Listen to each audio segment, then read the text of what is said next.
Many actors play characters who kill, but very few have killed people in real life. It does happen though, whether by tragic accident, a stunt gone wrong, or straight up murder. In October 2021, a fatal accident on the set of the Alec Baldwin film Rust stunned Hollywood. During a rehearsal, Baldwin, also a producer on the film, discharged a prop revolver that had live rounds in it, resulting in the death of cinematographer Helena Hutchins and injuring director Joel Souza. In subsequent interviews, Baldwin denied that he pulled the trigger of the gun.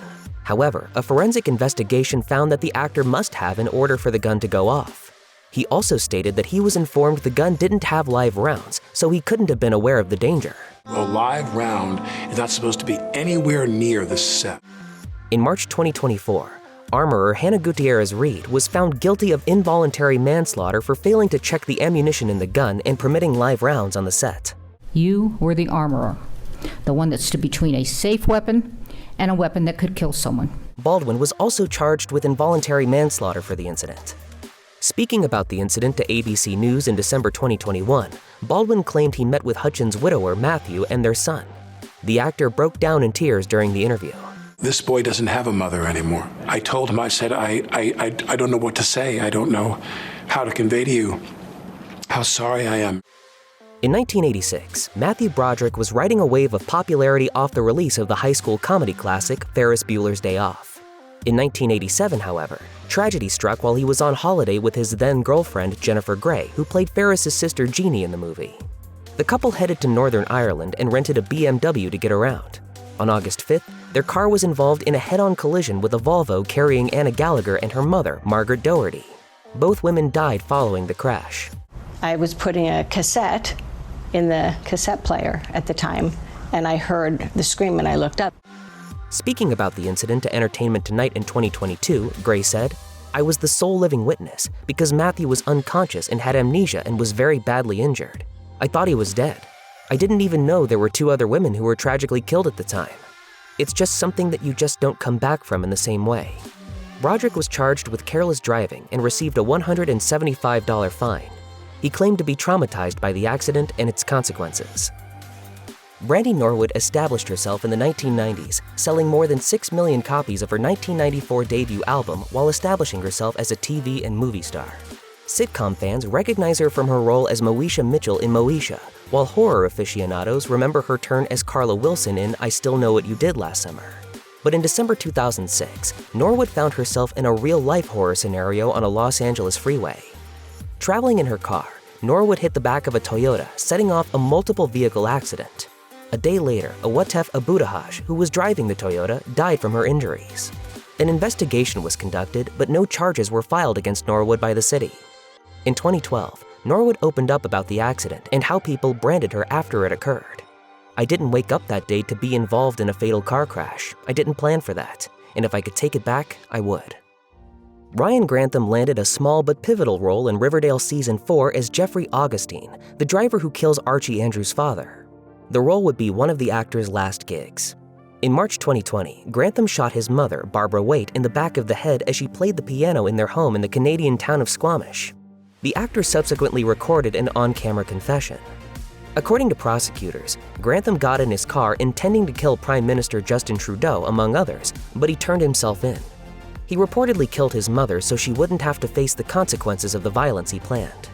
Reading a statement to the court, Grantham said, "In the face of something so horrible, saying sorry seems so pointless, but from every fiber of my being, I am sorry."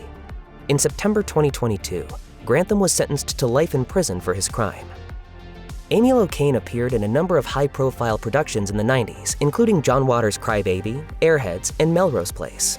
In June 2010, she jumped into her SUV to head home after drinking at the cast party for a local New Jersey theater production she'd appeared in. She slammed into the back of a Honda at a red light. When the Honda driver approached her, they could tell she'd been drinking. Locane fled the scene. But her speeding car crashed into another vehicle, carrying Fred Seaman and his 60-year-old wife, Helene, as they were about to turn into their driveway.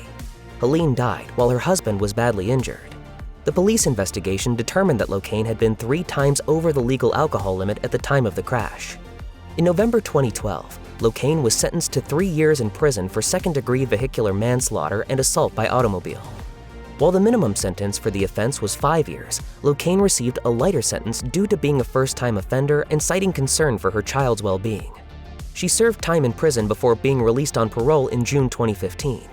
In February 2019, however, Locane was resentenced to a further 8 years behind bars, with 3 already served after another judge deemed the original sentence too lenient. I've done everything that I can do to not be the person who does what I did. She is eligible for release in December 2024. Lane Garrison made a name for himself playing David Tweener Apolskis in Prison Break. His rise to fame was halted, however, when he was arrested for a December 2006 drunk driving accident that resulted in the death of a teenager.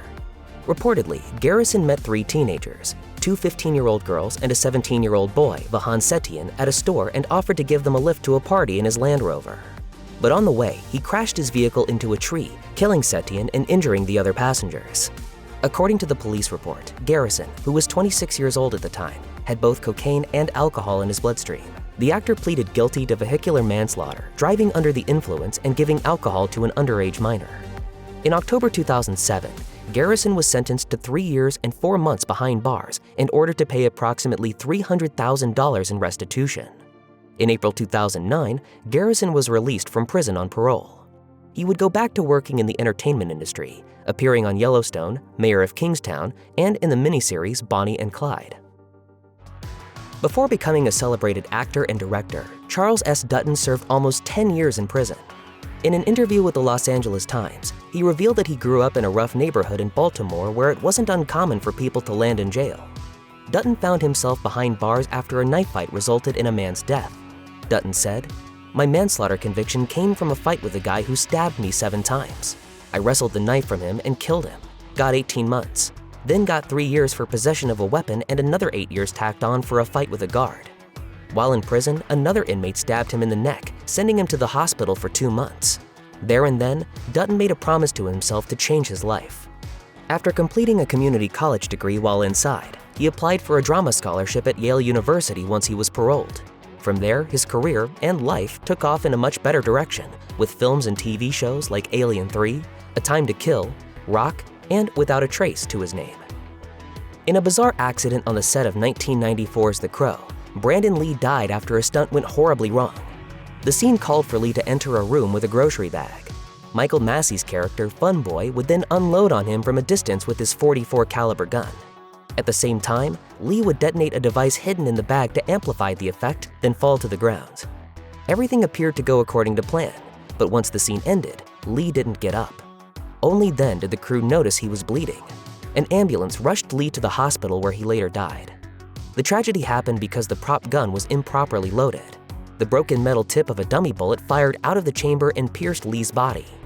Lee's death haunted Massee, who took a year off from acting to come to terms with what happened. In 2005, he told Extra, "It's something that I'm going to live with. It's taken me the time it took to not so much put it in perspective, but to be able to move on with my life." It's something that I want to make sure when I work that it's never repeated. Massee died from stomach cancer in October 2016. Rebecca Gayheart captured the public's attention with quintessential 90s roles in Beverly Hills 90210, Scream 2, and more, but the 2000s didn't start off well for her. In 2001, she was involved in a tragic accident that claimed the life of a 9-year-old boy named George Cruz Jr. Cruz was reportedly crossing the street when he was hit by a Jeep Grand Cherokee driven by Gayheart. Further complicating matters, the vehicle belonged to Gayheart's From Dusk Till Dawn 3 The Hangman's Daughter co-star Marco Leonardi. Gayheart paid Cruz's hospital fees and funeral costs, while also offering to pay for his parents' counseling. She pleaded no contest to a charge of vehicular manslaughter and received 3 years of probation, a year's suspension of her driver's license, 750 hours of community service, and a fine of $2,800. In addition, she settled a civil suit with the Cruz family out of court. Speaking on The Only One in the Room podcast in 2019, Gayheart recalled the accident, saying that she swerved to miss another car and hit Cruz, who had run into the street after his soccer ball. Gayheart admitted, "I did not cope very well after. I just didn't want to live after that accident. So I spent about a year just trying to kill myself basically by doing every self-destructive thing a person can do." In September 2012, 28-year-old Sons of Anarchy actor Johnny Lewis was found dead outside his 81-year-old landlady Catherine Davis's home. Davis and her cat were found dead inside the house, which had been ransacked. Ultimately, the authorities determined that Lewis killed his landlady, and presumably the cat too, then fell or leapt to his death. A toxicology report revealed that there were no drugs in his system, and reports that he was suffering from bipolar disorder, schizophrenia, or head trauma were inconclusive. It was a shocking and seemingly senseless tragedy, especially considering how Lewis had previously praised Davis to others, including his friend and fellow actor, Beau Garrett, who told Los Angeles Magazine, "I remember all the nice things he said about her and how she opened her place to artists and eccentrics." Michael Jace played Julian Lowe in all 7 seasons of the popular cop drama, The Shield. The actor also built up a respectable filmography, appearing in movies like Cradle to the Grave, Gridiron Gang, and State of Play.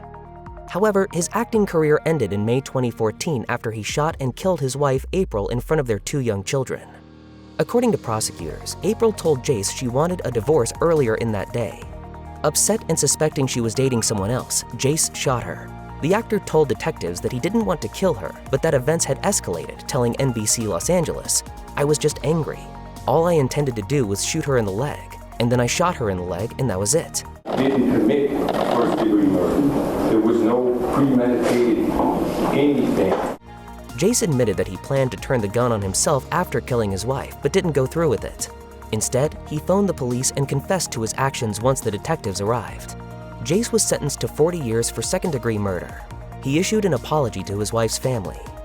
If you or anyone you know needs help with addiction issues or with mental health, visit the Substance Abuse and Mental Health Services Administration website or contact SAMHSA's national helpline at 1-800-662-HELP 4357.